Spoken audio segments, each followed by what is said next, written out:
3 నియోజకవర్గాల్లో ఇంటింటికి గోదావరి నీటిని సరఫరా చేసే ప్రాజెక్ట్ కేబినెట్ లో ఆమోదానికి సిద్ధంగా ఉందని రాజమహేంద్రవరం రూరల్ ఎమ్మెల్యే గోరంట్ల బుచ్చయ్య చౌదరి తెలిపారు.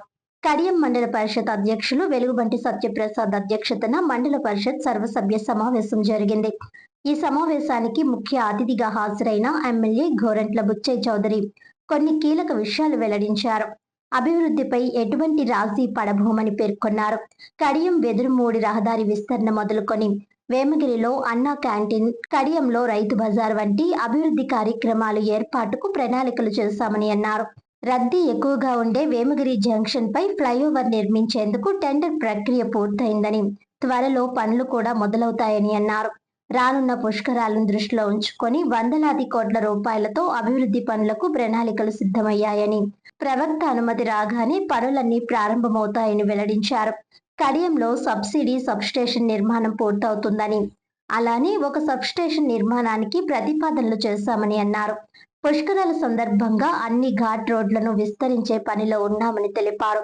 అనంతరం పలు శాఖల అధికారులతో అభివృద్ధి పనుల నివేదికలు తీసుకున్న ఎమ్మెల్యే గోరంట్ల అధికారులు ప్రజాప్రతినిధులు పనిచేయాలని పిలుపునిచ్చారు.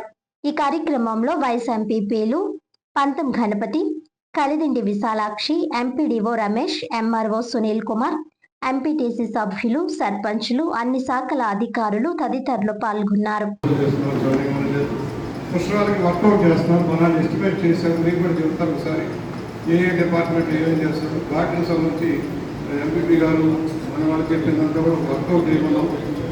ఎందుకంటే రాజమండ్రి కాదు, కాలువలు అంటే కూడా స్నానాలు చేస్తారు, ఈ ఊరు కావాలి స్నానాలు చేస్తారు. ఈ ఘాట్లు కూడా ఇంప్రూవ్ చేయమన్నాం. మన మండలంలో అటు కడియంలంక కానీ, కొట్టిలంక కానీ, లేకపోతే వేమగిరి కానీ, ఇక్కడ కడియం కానీ ఇవన్నీ ఉన్నాయి కనుక ఇది రేవులు కూడా చేయమని చెప్పాం, ఎస్టిమేట్ చేయమన్నాం. దాని వైపు కూడా మేము దృష్టి సాధిస్తాం. మనం చేస్తూ ఒకటి శాండ్ ఆల్మోస్ట్ ప్రైవేట్ రాజమండ్రి, అలాగే రాజారామం చేర్పించారు. అక్కడ కూడా సమస్య ఉంది. నేనే పట్టుబెట్టిన 3 మండలాలు కలిపి 150 కోట్లతో గోదావరి నీరు ఇంటింటికి ఉచితంగా ఇచ్చే కార్యక్రమం శాంక్షన్ తెచ్చాం. క్యాబినెట్ నెక్స్ట్ క్యాబినెట్లో అప్రూవల్ కూడా ఇచ్చేస్తా ఉన్నారు. ఫైనల్గా శాంక్షన్ అయిపోయింది. త్వరలో అది కూడా మొదలుపెట్టి 1 yearలో మనం ఇంటింటికి నీళ్ళు ఇచ్చేదానికి అవకాశం ఉన్న రిజర్వాయర్ కొత్తగా కట్టడం కానీ, పైప్ లైన్ వేయడం కానీ, బొమ్మూరు కాంప్లెక్స్ డెవలప్ చేసుకుంటూ నీరు తెచ్చే కార్యక్రమం అవుతుంది. దాని ద్వారా గ్రామాల్లో బోర్ల మీద ఆధారపడకుండా గోదావరి నీరు ధవళేశ్వరం ఇంటేక్ పాయింట్ తీసుకొని శుద్ధి చేసిన గోదావరి నీరు మన ఇంటింటికి ఇచ్చే కార్యక్రమం అమలు చేయబోతున్నాం.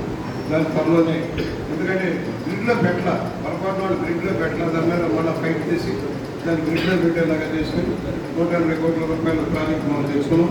దానికి పైప్ లైన్గా నేను వర్కౌట్ చేసుకున్నాం. రైతు బజార్ కూడా వర్కౌట్ చేశారు. ఇక్కడ కడియంలో రైతు బజార్ కూడా కొంచెం సమస్యలు ఉన్నాయి. అన్నా క్యాంటీన్ యాక్ట్ కూడా ఒకటి ఇచ్చారు మనకి, ఆ ఒకటి పంతమూరులో పెట్టారు. నాకు తెలిసేటప్పుడే వాళ్ళు పని ప్రారంభించడంలో కొంచెం లేట్ అయిపోయింది. త్వరలోనే వేమగిరి సెంటర్ అయినా ఒక అన్నా క్యాంటీన్ తేవాలి, లేదా కడియంలో మొదలుపెట్టాం, కడియం లంకలో మొదలెట్టాం. కంప్లీట్ చేయడమా, లేదా వేమగిరి సెంటర్లో ఫ్లైఓవర్ శాంక్షన్ అయింది.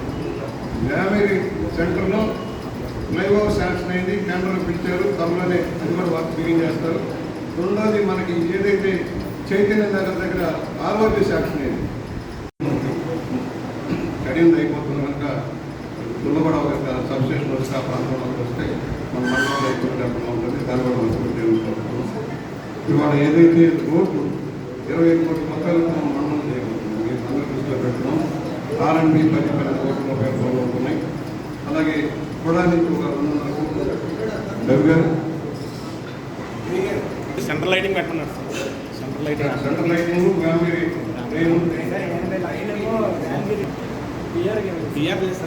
R&B రోడ్కి R&B ఓపెన్ బిల్డింగ్ 1,50,00,000 రుణం వస్తుంది. MNRGSలో 7 ఇక్కడ 6 వేమగిరి కంప్లీట్ చేయాలి. ఏప్రిల్ నెలలో కంప్లీట్ చేయాలి. మ్యాక్సిమం CC చేస్తా ఉన్నాం. ఇది కాకుండా పంచాయతీలలో ప్యాసీ కింద ఒక 8 కోట్ల రూపాయలు టెండర్లు అయినాయి. ప్యాసీ కింద 6 కోట్లు అయిపోతే మండలంలో కొంత సేపు మారడానికి అవకాశం ఉంటుంది. దాన్ని కూడా ప్రజలు చేస్తున్నాం. ఏదైతే హౌసింగ్లోనే ఎక్కువ ఆందోళన ఉంటుంది. ఎందుకంటే హౌసింగ్ మనకు కొత్త శాంక్షన్లు వచ్చాయి, పాత శాంక్షన్లు కొన్ని రద్దు అయిపోయినాయి. గత గవర్నమెంట్లో చేస్తూ ఆగిపోయినాయి, కొన్ని పెండింగ్ ఉన్నాయి. ఆ బిల్లులన్నీ ఇచ్చేస్తాం. అలాగే పెన్షన్లకు సంబంధించి కూడా కొత్త పెన్షన్లు కొన్ని వచ్చాయి. నిన్న మన కమిటీలో 28 పెన్షన్లు, మన నియోజకవర్గంలో 55 పెన్షన్లు వచ్చినాయి. టౌన్ కాకుండా ఇంకా కొన్ని పెండింగ్ త్వరలో బహుశా నెక్స్ట్ మంత్ కానీ ఆ మే కానీ బడ్జెట్ పొడిని చూసుకుని ఇద్దామని చెప్పారు. అది కూడా వస్తే ఆందోళన ఉంటాయి. ఎందుకంటే కొత్త